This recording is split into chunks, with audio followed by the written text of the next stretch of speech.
Analyst জিনিসটা আসলে কি জুলফিকার ভাই, মানে অ্যানালিস্ট আসলে কি কাজ করে যদি একটু ছোট করে যদি বলেন বুঝান যে আসলে কি কাজ তাদের? আমাদের অ্যানালিস্টদের কাজ হচ্ছে আমরা বেসিক্যালি একটা প্যাথোলজি সেন্টারের মতো। একজন পেশেন্ট যখন আসেন উনি এখানে সার্ভে করান, ওনার প্রবলেমটা ডিটেক্ট করে উনি চলে যান ডাক্তারের কাছে। তো আমাদের কাজ হচ্ছে প্লেয়ারদেরকে ওনাদের প্রবলেমটা ফাইন্ড আউট করা, ওনাদের স্ট্রেংথটা ফাইন্ড আউট করা, এইটা আমরা কোচদেরকে রিপোর্ট করি, ওনারা তখন ওনাদের প্লেয়ারদেরকে নিয়ে কাজ করেন, টু দ্য পয়েন্টে অ্যাকুরেট জায়গায় তখন কাজ করা যায়। এইটাই হচ্ছে মূলত কাজ অ্যানালিস্টের। সে একজন প্লেয়ারের স্ট্রেংথটাকে এক্সাক্ট পয়েন্টে নিয়ে আসবেন, মানে সেটা ভিডিও হতে পারে, সেটা মানে তথ্য হতে পারে, ডেটা বলতে যা আমরা বুঝি, ভিডিও ডেটা বা অনেকগুলো পোর্শন আছে, ভিডিও আছে, আপনার রাইট আপ আছে, আমরা স্থির চিত্র আছে, এখান থেকে আমরা মূলত জিনিসটাকে একটা কম্বিনেশনের মধ্যে নিয়ে আসি। আমরা আসলে বিসিবিতে যারা কাজ করে আমরা যে তথ্যগুলো এখন পাই ম্যাচ সেন্টার থেকে, সেটা হচ্ছে ক্রিক হিরোজের একটা জিনিস আমরা যতটুকু জানি, তাও আবার কয়েকটা ঢাকা প্রিমিয়ার লিগ পাওয়া যাবে।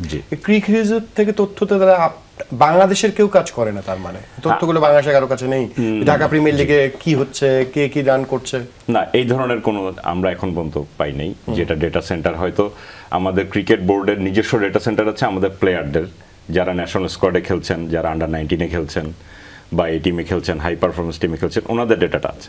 কিন্তু এই যে প্রিমিয়ার লিগে যে এত বড় 12টা টিম খেললো, যদি 20 জন করেও ধরি 240 জন প্লেয়ার, তার ভিতরে হয়তো 160 জন খেলছেন, এই 160 জনের ডেটাটা আমাদের কাছে নাই। এটার মূলত আমরা ক্রিক হিরোজের একটা এক্সটেনশন পার্ট আমরা ইউজ করতেছি বিসিবি ক্রিক সেন্টার হিসেবে, ওইখান থেকে আমরা মূলত পাই। আমরা জানি যে পৃথিবী শুধু স্পোর্টস না, যার কাছে ডেটা বেশি সেই দেশ তত বেশি ক্ষমতাধর। সোজা কথা, আমাদের যে এনআইডি ডেটা নিয়ে কথা বলা হচ্ছে, আমাদের অসংখ্য লোকের মোবাইল নাম্বার যে একটা কোম্পানির কাছে থাকে, সেটা তো আবার বেশি লোককে এসএমএস পাঠাতে পারে, ডেটা খুব ইম্পর্টেন্ট। আপনি বলছেন সেই ডেটাটা বাংলাদেশের বিসিবির কাছে নেই, এটা একটা ক্রিক হিরোজের কাছে আছে, তাও আবার খুব অল্প সময়ের জন্য, মানে অল্প কয়েকটা যারা কভার করেছে। যদি বলি, যেহেতু আমি এই ক্যারিয়ারে আসার আগে আমি ই কমার্স ইন্ডাস্ট্রিতে ছিলাম, সো সেইখানে আমি ডেটা ম্যানিপুলেশনের ব্যাপারটা জানি, এবং ওইখান থেকে আমার ইন্টারেস্ট আসছে এই কোর্সের ব্যাপারে। প্লাস আমি ক্রিকেট খেলতাম। তো আমরা যে এই প্ল্যাটফর্মটা ইউজ করতেছি, এটা তো এক্সটেনশন পার্ট, এটা সার্ভার তো ওদের কাছে, যতটুকু আমরা ইন্ডিয়ার কাছে, মানে বাইরে আমার দেশে নেই, তাহলে ডেটাটা ওদের কাছে। এখন যদি ওরা কখনো ওদের সাথে আমার এগ্রিমেন্ট ক্লোজ হয়ে যায়, তখন সেটা ক্রিকেট বোর্ড জানেন যে সেটা আমরা কিভাবে পাবো বা ইন্টারনাল এগ্রিমেন্টটা কি। বাট মোরলেস এটা কিন্তু ওপেন হয়ে গেল।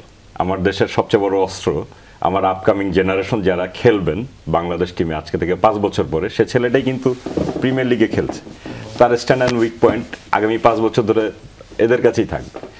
সো সে যখন লঞ্চ হবে, অলরেডি অপোনেন্ট জানে যে তার কোথায় স্ট্রেংথ এবং কোথায় উইক পয়েন্ট।